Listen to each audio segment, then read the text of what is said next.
ప్రతి నిరుపేద కుటుంబానికి సన్నబియ్యం అందించడమే కాంగ్రెస్ ప్రభుత్వ లక్ష్యమని గ్రేటర్ వరంగల్ 63వ డివిజన్ కార్పొరేటర్ సయ్యద్ విజయశ్రీ రజాలి అన్నారు. బుధవారం రోజున 63వ డివిజన్లో సన్నబియ్యాన్ని లబ్ధిదారులకు పంపిణీ చేశారు. ఈ సందర్భంగా కార్పొరేటర్ సయ్యద్ విజయశ్రీ రజాలి మాట్లాడుతూ రాష్ట్రంలో పేదల ఆహార భద్రతకు ప్రభుత్వం పెద్దపీట వేసిందని, ముఖ్యమంత్రి రేవంత్ రెడ్డి పేదలందరూ సన్నబియ్యం తినే విధంగా కార్యక్రమం అందుబాటులోకి తెచ్చారని రజాలి అన్నారు.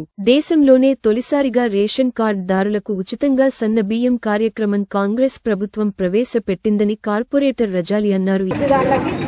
ఉచితంగా సన్నబియ్యము ఒక్కరికి 6 కిలోల చొప్పున ఇంట్లో ఎంతమంది ఉంటే వారికి ఉచితంగా సన్నబియ్యము కార్యక్రమం ఏర్పాటు చేయడం జరిగింది. దేశంలో ఇంతవరకు ఇలాంటి ఒక ఉచిత పథకం ఎప్పుడు చేయలేదు రాష్ట్రంలో కూడా. అందుకు మా మహిళా సోదరిమణులు కూడా సీఎం రేవంత్ రెడ్డి గారికి ఆయనకు కృతజ్ఞతలు ధన్యవాదాలు చెప్తున్నారు. ఎందుకంటే ఇన్ని రోజులు దొడ్డు బియ్యం తిని చాలా మంది ఎంతో అవస్థలు పడ్డారు. ఎందుకంటే ఏజులు పడి వాళ్ళకి కడుపు నొప్పి ఎంతో అవస్థలు ఆ బియ్యం రిటర్న్ ఇచ్చి మళ్ళీ సన్న బియ్యం కొనుక్కునే దుస్థితి జరిగింది. అది ఆయన దృష్టిలో పెట్టుకొని నిరుపేదలు కూడా సన్న బియ్యం తినాలనే ఆలోచనతోని అందరికి కూడా సన్న బియ్యం ఉచితంగా ఇవ్వడం జరిగింది. రానున్న రోజుల్లో కూడా ఎక్కువ రేషన్ కార్డులు ఇవ్వడం, మిగతా లబ్ధిదారులకు కూడా సన్న బియ్యం ఉచితంగా ఇవ్వడం కూడా జరుగుతుంది. కాబట్టి ఉత్తమ్ కుమార్ రెడ్డి గారికి, సీఎం రేవంత్ రెడ్డి గారికి కూడా మేము ధన్యవాదాలు, కృతజ్ఞతలు తెలుస్తున్నాం. కార్యక్రమంలో కార్పొరేటర్లు జక్కుల రవీందర్ యాదవ్, కాజీపేట తహసీల్దారు భావ్సింగ్ తదితరులు పాల్గొన్నారు.